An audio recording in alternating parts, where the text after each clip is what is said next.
10:30 de la mañana, hablamos de economía, Martín. Sí, ayer fue un miércoles muy movido para las noticias económicas y vamos a traer tres que van muy conectadas. La primera tiene que ver con el dato de inflación. INDEC informó la inflación del mes de julio. La segunda tiene que ver con el índice de salarios, que salió ayer mismo, cosa que me parece es interesante de la decisión de INDEC, publicar el mismo día inflación y salarios, más allá de que inflación es de julio y salarios es de junio, entonces a veces genera un poco de confusión.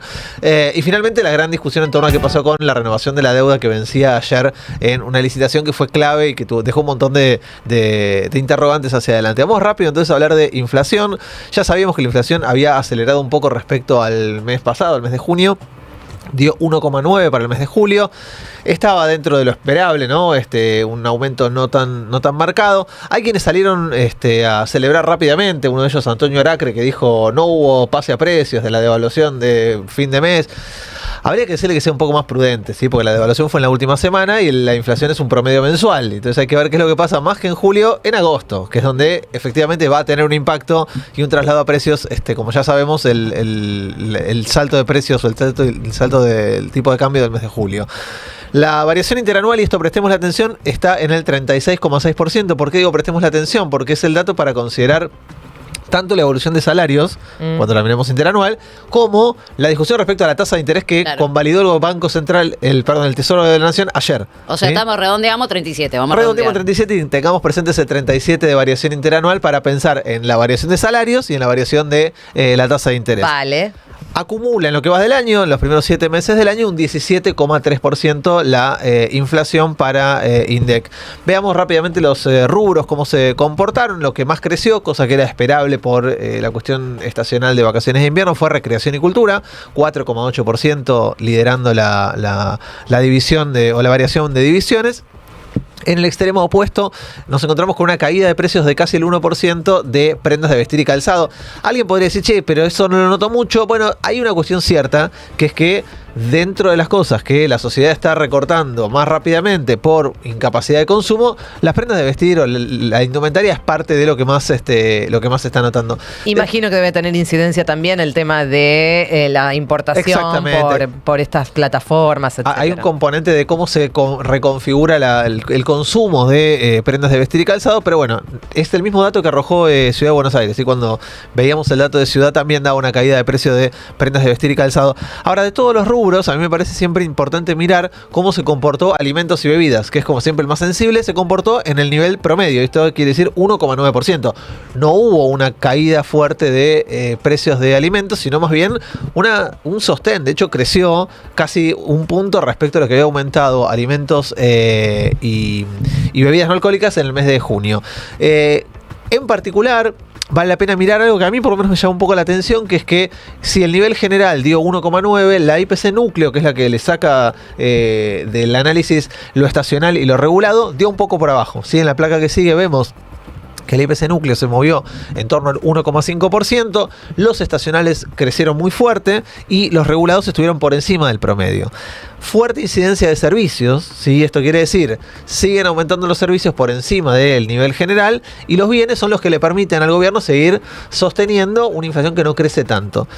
Gran paraguas o gran comillas a esta situación. Vamos a ver qué pasa el mes que viene, ¿sí? Todas las consultoras hablan de que la primera semana de agosto mostró en precios de bienes, en precios de alimentos, un incremento muy significativo que rompe de alguna manera lo que el propio informe, el propio dato del mes de julio deja por parte de INDEC.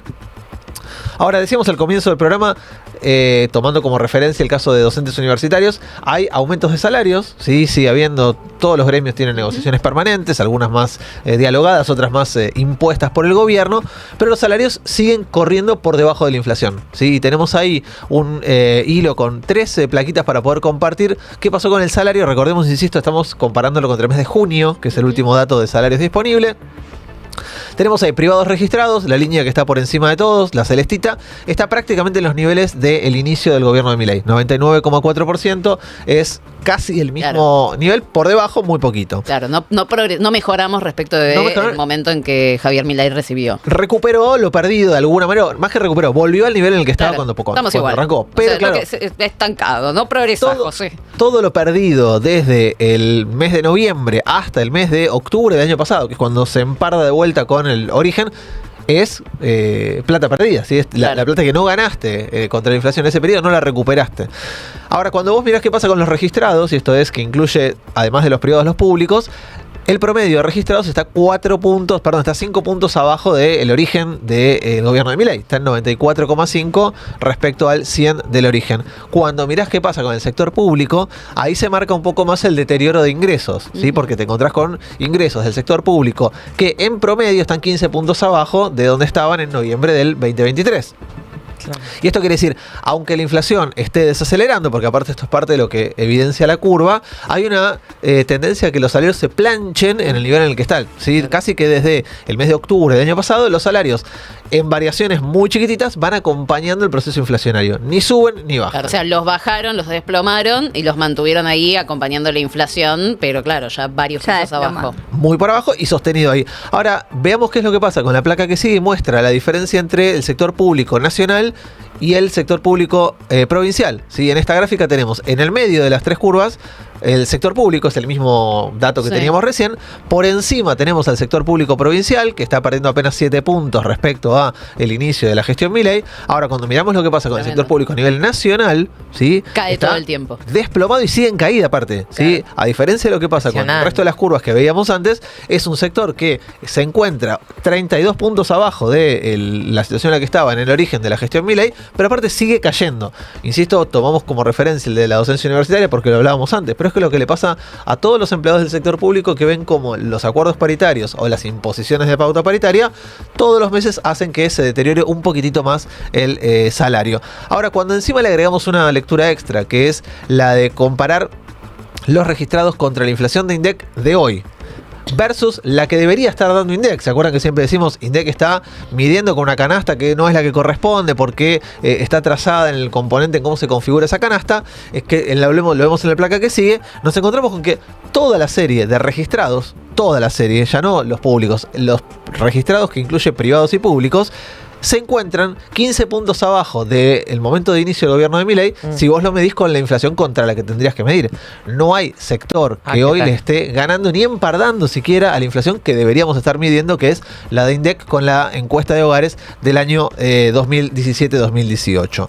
Esta es la dinámica de precios de un lado, ¿sí? La inflación, salarios del otro. Ahora, ayer pasó que el gobierno quiso salir a celebrar rápidamente que le había dado un buen dato a la inflación y se comió una trompada al final de la rueda. ¿Por qué? Porque como todos sabíamos, ayer había que mirar con mucha atención qué pasaba con la renovación de 15 billones de pesos de deuda del Tesoro Nacional que tenían que renovarse. ¿Qué significa que tenían que renovarse? Que se vencían. O sea, si ese día el gobierno no lograba renovar esos vencimientos, iba a tener que poner taca 15 billones de pesos. Bueno, el resultado de esas licitaciones arrojó primero un dato malo, que es que logró solamente renovar el 60% de lo que vencía. Y esto quiere decir que en principio el 40% de lo que vencía, quienes lo tenían en su poder, los papeles, dijeron, che, ¿sabés qué? No me interesa nada de lo que me ofrezcas, quiero la plata.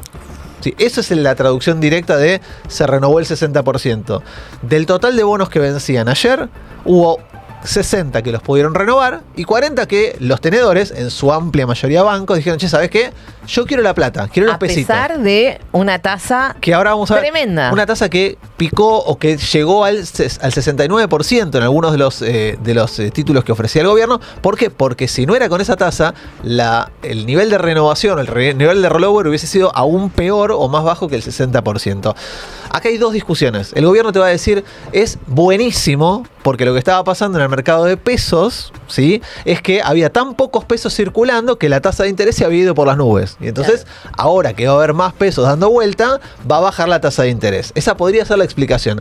Ahora, en el ciclo corto que nosotros conocemos, en el macrismo, con Caputo como ministro de Economía, lo que ocurría era que la tasa no garantizaba renovación de deuda. No importaba cuál era la tasa. El mercado ya no te creía tu capacidad de refinanciar o de devolver lo que estás ofreciendo. Y entonces, ¿cuál es el resultado? Dejaban de creerte.